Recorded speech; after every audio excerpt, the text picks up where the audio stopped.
You know, if you've watched my videos for a little while now, you'll know that I'm fairly against these quick fixes. You know, change your life in a minute, beat depression in 60 seconds.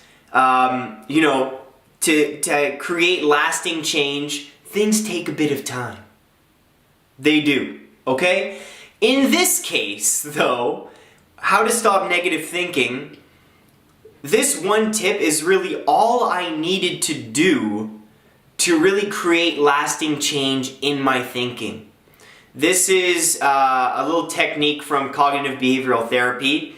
One of the therapists, I'm stealing all of her ideas. If she watches these videos, oh, she's gonna be pissed. This tip is so great for not only negative thinking, but have you ever had moments where you're daydreaming? Or you're just thinking about things that aren't necessarily negative, but just there's no purpose to it. Right? You're thinking of maybe a scenario in your past, and you're like, oh, I wish I just did that differently.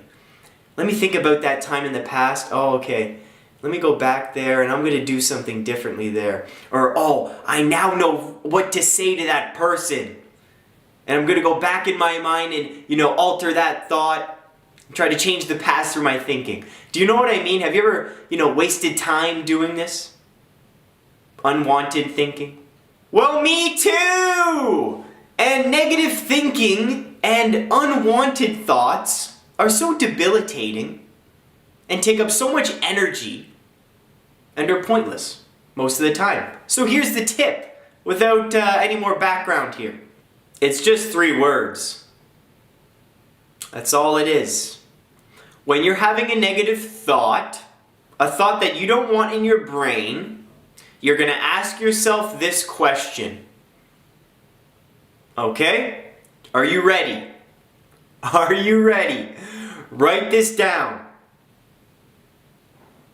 Is this useful?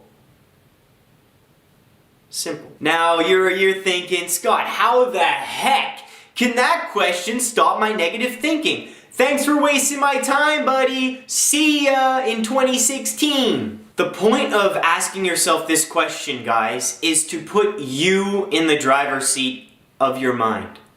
Okay? It puts you in control. When these negative thoughts are spinning and unwanted thoughts and you're just listening to them, you've invited them in, they're doing whatever they want in your brain.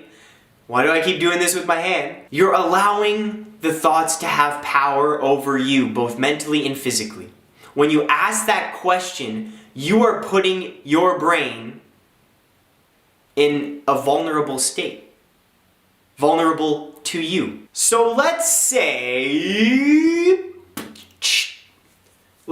you are feeling a little depressed. You're feeling sad. Maybe you're feeling anxious, sorry for yourself.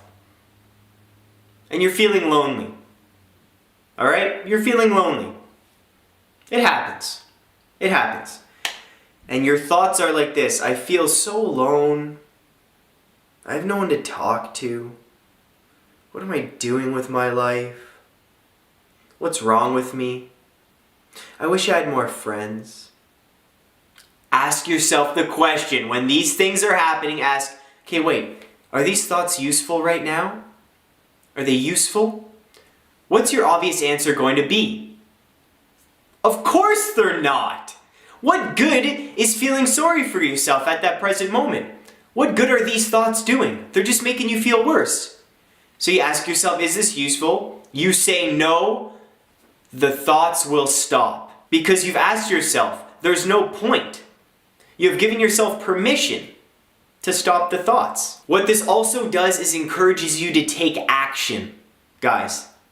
That's the biggest thing. So the thoughts aren't useful, I'm lonely. So the thought's done. Now what are you gonna do about it to not be lonely anymore? You can really focus on the present moment when you don't have these negative thoughts stirring in your mind. Is this useful? These 3 words have changed my life, have created clarity in my mind. I invite you to try it. Thanks very much. Let me know if it works. Take care.